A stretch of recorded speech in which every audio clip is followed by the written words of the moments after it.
The stout Cavaliers defense that posted 6 shutouts this season has to find a way to contain Williamstown quarterback Maxwell Malessa, something James Monroe failed to do last season. Sophomore quarterback Dalton Roberts gets better every single week. He's got 2 game-changing weapons on the outside in Chris Edwards and Blake Graham, and he's got a 2-headed monster in the backfield with Tydres Clements and Daniel Jennings.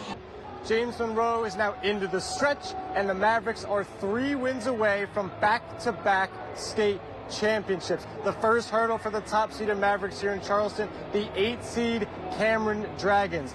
The major key tonight, and one all season long, will be quarterback play. Both teams enter the season with new quarterbacks. The Wyoming East girls knocked off Nitro 69-46. Katie Blackburn and Maddie Clark combined to score 47 points in the win. It's been a game of runs so far. Westside scored the first 8. Wyoming East countered with the next 9. It's a back-and-forth game still in the first half.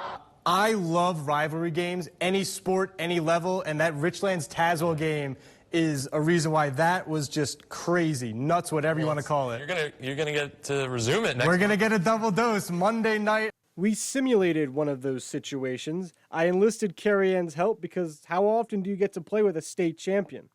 Got it. I'm gonna try and do that. The intent is always there, the execution not so much. Her read was very helpful. Unfortunately, she couldn't space jam her talent to me, and I missed. Very busy night indeed, Martin. The Concord Mountain Lions faced their first hurdle on the path to an MEC tournament title this afternoon. The Mountain Lions squared off against the Wheeling Cardinals in Charleston. I was at the Beaver Graham game.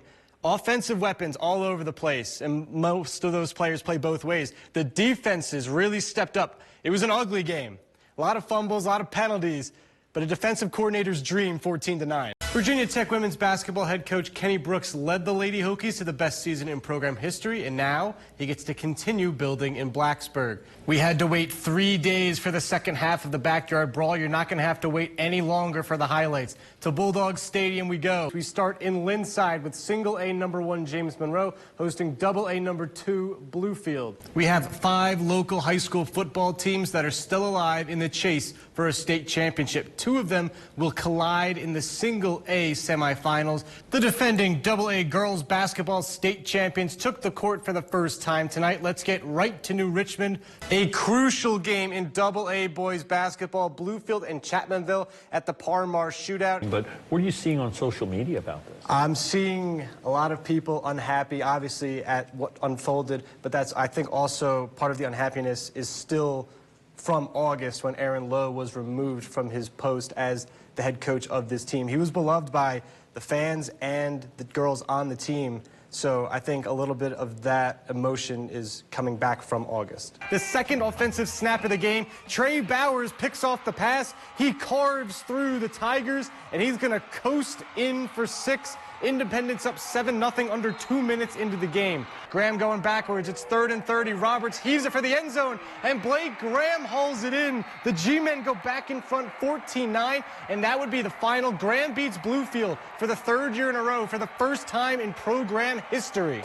Cole Vanover finds an opening. He surges into the open field, and there's nothing but Tazewell green grass in front of him. A 72-yard touchdown run. The Blue Tornado takes a 36-19 lead after a big Jake Pate kickoff return. Vandal looks deep. He's got Holiday behind the defense, and he hauls it in. The Cavs are on the board. It's 8-6 in the blink of an eye. Allen started to really feel it. He drives in, basket's good with some English and the foul. He finished with 26 points. More of the same in the 3rd quarter. Allen dribbles in and slithers through the defense for 2. A few minutes later, Pavant from the corner. It's good. Bobcats up 4 with under 3 minutes left, and the Cardiac Cats are moving on. Trey Robertson was on the kind of heater where you don't leave the table. He pulls up and hits the 3.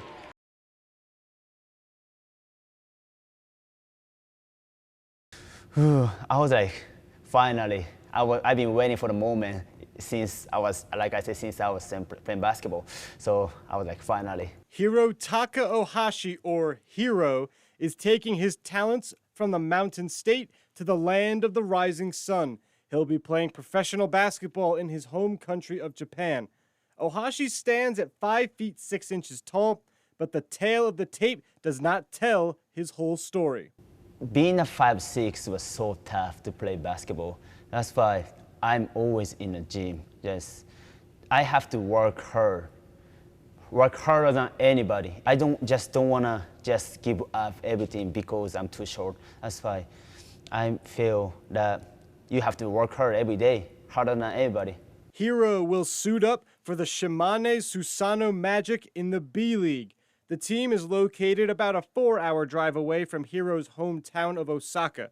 It's a homecoming for Hiro and a chance for his loved ones to watch him live instead of on a screen. My family is still checking my playing through the internet, but they never get to see my playing live. So it's me a lot to me, it's there's something I can give them back. After spending 2 years playing at Florida National, Ohashi transferred to BSU. Head coach Devin Hearn recognized Hiro's game immediately, and the two share a connection that predates their time on the Hill. We played him. When I was an assistant at Nova Southeastern, and we had kind of gave our guys a heads up, like, don't overlook this 5'6" kid from Japan because he doesn't pass the eye test. From that point on, once when I got the job, I was like, I want him. Shimane Susano is getting a player that creates magic on and off the court. He puts other people first, and that's just what Hiro kind of just stands for. He's just a great person, on and off the court, a coach's dream. Hiro's hoops journey has come full circle, and he says this is just the beginning. This was my goal, but this is not my goal.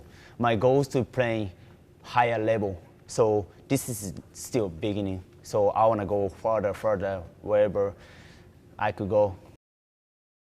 The Tigers haven't won 3 in a row since 2000 to 2002. That's well before the senior class on both of these teams was born. It's only happened one other time in the history of this storied rivalry. It was back in the 1930s. Princeton is looking to remain in position to host a round 1 playoff game. Woodrow Wilson is trying to maintain its spot in the playoff field. Shady has to move the ball. If the Tigers don't move the ball consistently and put points on the board, we could be looking at another Patriots avalanche. I know it's Class A versus AAA, but I think this has potential game of the season ramifications. This could be one of the best games you see all season long. A postseason edition of the Backyard Brawl. Richlands hosting Tazewell in the boys Southwest District Tournament tonight. Los Angeles Lakers forward LeBron James set the all-time scoring record in NBA history. James eclipsed Kareem Abdul-Jabbar's near 40-year-old record on this fadeaway jumper in the third quarter. The 4-time NBA champion needed 36 points to break the record. He scored 38. Professional golf is back at the Greenbrier. The Live Golf Tour tees off here at America's Resort for the first time beginning on Friday. Davidson on the break. Defender, now you see me, now you don't. She took over down the stretch. Week 2 of the high school football postseason is here in the two Virginias. The Beavers would punt to end the ensuing series. Dom Collins is back to receive it. He accelerates, spins away from the Beavers' coverage. It's a foot race for the end zone, and Collins is going to win it easily. 7-0 Princeton. Bradbury running for the game and for the championship. Here comes the throw. Bradbury rolling towards the plate. She dodges the tag, touches home. Gore leading the break. He's going to lob it for Hairston, and he throws it down with 2 hands. Bluefield outscores Pikeview 28-9 in that third quarter.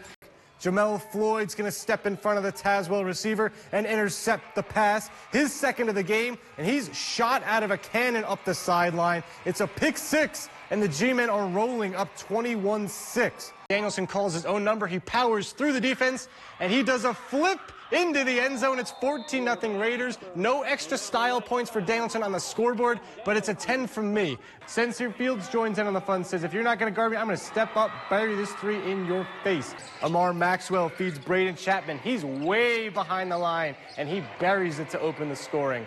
Gerard Wade takes the handoff. He bursts through the line, spins off a couple tacklers, one more cut, and Wade is gone. It's a 62-yard touchdown run, and it's 7-7. Cameron Gore with not one, but 2 blocks. Bluefield turning defense right into offense. Fuller leading the charge. Little hesitation move. He gets into the paint and lays it in. Nifty finish off the glass with the left hand.